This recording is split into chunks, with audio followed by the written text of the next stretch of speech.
Selama 10 periode menjabat sebagai kepala desa, sosok Kotoku Wamura terus dihujat dan dicap keras kepala. Bahkan hingga akhir hayatnya, ia nyaris tidak mendengar satupun pujian atas kebijakan yang ia buat selama menjadi kepala desa. Kotoku Wamura merupakan kepala desa Fudai, sebuah desa nelayan kecil di pesisir timur Laut Jepang yang selalu berada dalam bayang-bayang ancaman tsunami. Sebelumnya, pada tahun 1933, kota Fudai dilanda tsunami dahsyat yang menghancurkan desa dan merenggut banyak nyawa. Kotoku Wamura yang saat itu masih muda menjadi saksi langsung peristiwa tragis tersebut. Tahun 1947, 14 tahun kemudian, Kotoku Wamura terpilih menjadi kepala desa Fudai dan menjabat hingga tahun 1987.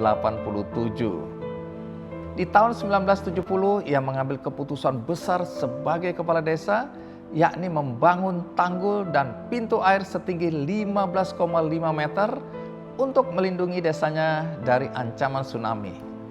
Ia bertekad tragedi 1933 tidak boleh terjadi kembali di Fudai.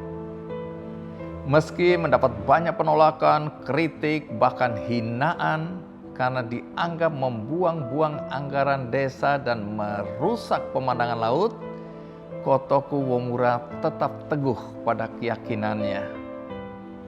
Ia percaya sekalipun proyek itu tampak membuang-buang anggaran, suatu hari nanti tembok tersebut akan menjadi satu-satunya penyelamat bagi warga desanya. Pembangunan tembok dan pintu air itu memakan waktu panjang dan biaya miliaran yen. Angka yang begitu fantastis saat itu sehingga menimbulkan banyak kritik.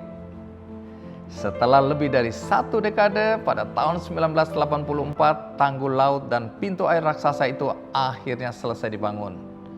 Walaupun megah, keberadaannya tetap dipandang sebelah mata oleh warga desa, seolah hanya menjadi monumen keras kepala sang kepala desa.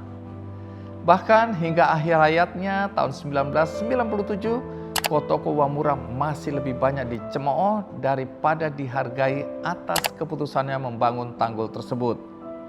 Namun, waktu membuktikan segalanya. Ketika tsunami besar melanda Jepang pada tahun 2011 dan saat daerah lain mengalami kehancuran, desa Fudai justru selamat. Desa kecil itu nyaris tidak tersentuh tsunami. Dari 5.000 warga desa yang selamat, hanya 1 korban jiwa. Itu pun karena saat tsunami terjadi, korban berada di luar kawasan perlindungan. Visi Kotoku Wamura yang semasa hidupnya dianggap sebagai ambisi pribadi, akhirnya terbukti menjadi penyelamat ribuan jiwa dan harta benda. Kotoku Wamura memang tidak sempat menyaksikan kebenaran dari visinya itu, tetapi sejarah menuliskan namanya sebagai pemimpin yang berani berpikir jauh melampaui zamannya. Kita seringkali mudah tergoyah terhadap apa yang sedang kita jalani ketika menerima kritik dari seseorang. Rasa percaya diri mendadak runtuh, keraguan muncul pada hal-hal yang sebelumnya kita yakini benar, hingga akhirnya kita tergoda untuk menyerah di tengah jalan.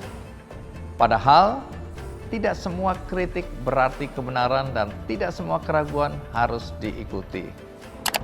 Hal ini tercermin dalam sosok visioner Kotoku Wamura.